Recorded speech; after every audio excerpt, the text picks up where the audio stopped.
Bonjour, c'est Dominique. Alors, on termine ce petit pop-up. Alors, là, je m'aperçois que je vais peut-être un petit peu sabler les côtés. Pour ce qui est du poinçon, d'ailleurs, j'avais dit que je le ferais, je ne l'ai pas fait. Alors, on poinçonne les 4 côtés. Ici aussi. Ici, ça va être difficile parce qu'on a 4 épaisseurs, moi, dans mon cas.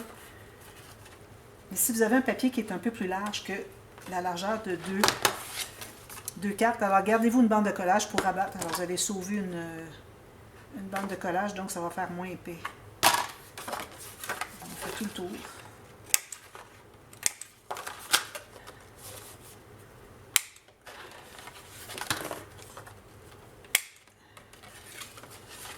Alors, ici, j'ai ajusté pour assurez-vous que ça arrive bien égal ici et ici. Que ce soit bien beau, bien parfait.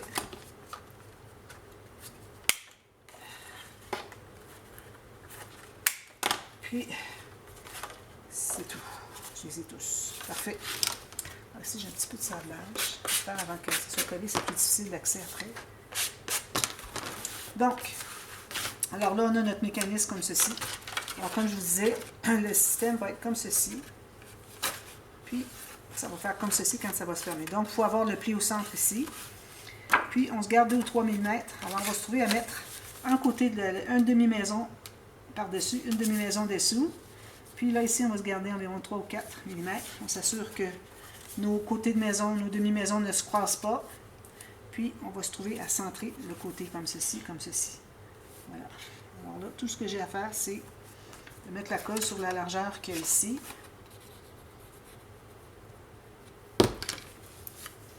Ça.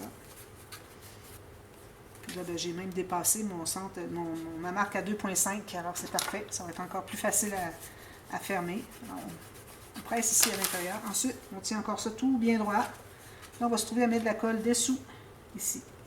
Alors, vous pouvez l'ouvrir un peu si vous voulez. Facile d'accès. Alors, on met la colle sur la largeur qui va empiéter. Puis, vous le refermez. Vous assurez encore que vos 2 demi-maisons ne soient pas empiétées une sur l'autre. Que tout soit bien égal ici. Égal sur le côté. Égal en bas ici. Puis, vous pressez. Voilà. Les dessous ici pour aider à consolider. Ensuite, alors là, ensuite, ce qu'on fait, c'est qu'on met la colle sur l'autre triangle, toujours le triangle du centre. Alors, il faut faire attention pour ne pas mettre de colle sur les goussets triangulaires sur les côtés. Pas coller. Alors, on en met pas trop épais, puis un peu partout. C'est la meilleure façon de faire. Ici, j'en mets un petit peu sur mon gousset. Non, c'est correct. Alors là, vous trouvez tout simplement fermé. Excusez. Vous assurez que vous soyez bien droit, bien parallèle ici avec le pli de celui-ci, puis vous allez presser. Alors moi, je vais arrondir ici, je vais prendre celui-ci, ceci, comme ceci. En enlevant la pointe, ça fait que vous n'avez pas de pointes qui vont retrousser, c'est parfait. Alors ici, ben, je vais mettre une belle image, peut-être une petite pochette, quelque chose de coupé dans l'image, pour mettre une carte, pas plus. Puis on a ça ici, on va mettre 3 mm ici de gousset et tout juste, ça va aller. Parce que bon, c'est certain qu'il va y avoir du papier ici. Ici, moi, je pense que je recommanderais de ne pas mater pour avoir l'espace pour les photos, parce que là, on n'a que 3... Peut-être que oui, regardez, on a 3 mm. Ça se trouve être ici qu'il y en a le plus. Alors, vu que c'est ici qu'il y en a le plus, et non ici, alors on pourrait se permettre peut-être de les mater. Alors moi, je vais les mater, les 4. Ici, je mets un papier design, je vais mettre un espace en serre, alors une petite bande, quand vous aurez une bande dans vos chutes. Faites-le pas tout de suite, n'allez pas couper dans des beaux papiers tout de suite, attendez d'avoir des chutes. Une bande de la même largeur que ça ici, que le papier peut-être qu'on avait mis au fond. Arrondissez les coins, puis vous collez juste à la base, donc ça fait un espace pour mettre quelque chose en serre. Puis vous allez mettre aussi un papier, soit design, ou moi je vais mettre design, parce que j'en ai pas beaucoup. Alors design, j'en ai pas mis beaucoup à date. Mais c'est certain que je commence juste le projet, mais ça reste que je ne prévois pas d'en mettre tant que ça ici. Alors, papier uni ici, puis qu'on met des photos. Mais ici, je vais mettre papier design, 2 espaces en serre, ici, ici. Mettre une carte à l'intérieur. Puis ici, peut-être un espace photo, rien de plus épais. Ici, même chose avec la petite tente incrustée dans le design, qu'on peut mettre une petite carte. Puis ici, ben là, on peut faire autre chose si on veut. On a quand même pas tellement d'épaisseur, comme vous voyez. Alors, je vais probablement faire 2 pochettes. Vu que c'est la première page qui est ici, Alors, c'est pour ça que je voulais avoir un beau design. Ici, bien, les dessous de page, idéalement, il faudrait regarder toujours pour avoir un beau design. Alors, on ne voudrait pas avoir quelque chose nécessairement comme ceci. Alors, quelque chose de joli. Et puis, avec peut-être un espace photo si on veut, mais idéalement, moi, je ne mets pas d'espace photo sur les dessous de page. Alors, j'en profite de mettre des embellissements. Alors, peut-être que je mettrais juste une belle image comme ça. Et puis, un bel embellissement dans le bas. Tout ça. Alors, attention, les embellissements, il ne faudrait pas les mettre tout de suite. Il faut vraiment être certaine qu'il n'y a rien qui frotte avec les pages quand on ouvre l'album, quand on le tourne comme ça. Alors, les embellissements, on va faire ça à la toute fin, mais on peut prévoir les espaces pour ça, tout simplement. Et puis, c'est plus facile à gérer quand on a toutes les pages défaites, qu'on les voit une à côté de l'autre. On dit, OK, ici, j'ai ça, je ne veux pas que ça frotte, alors je vais mettre un embellissement ici, là, je vais le mettre ici, alors ça ne frottera pas, ça ne sera pas de problème. Alors, on fera ça à la toute fin pour éviter qu'on perde un peu le cap et puis qu'on mette deux embellissements égaux et qu'on ne réalise pas que les pages étaient ensemble. Alors, ça arrive souvent, il faut faire attention à ça. Alors, je vous reviens avec ça terminé.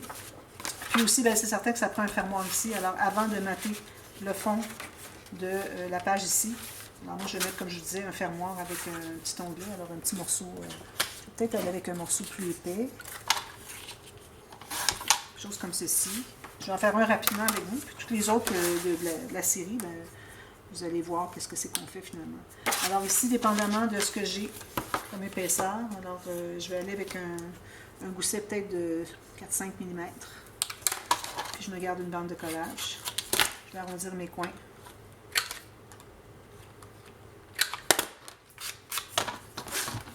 Puis à la limite, le gousset, vous pouvez le faire plus large.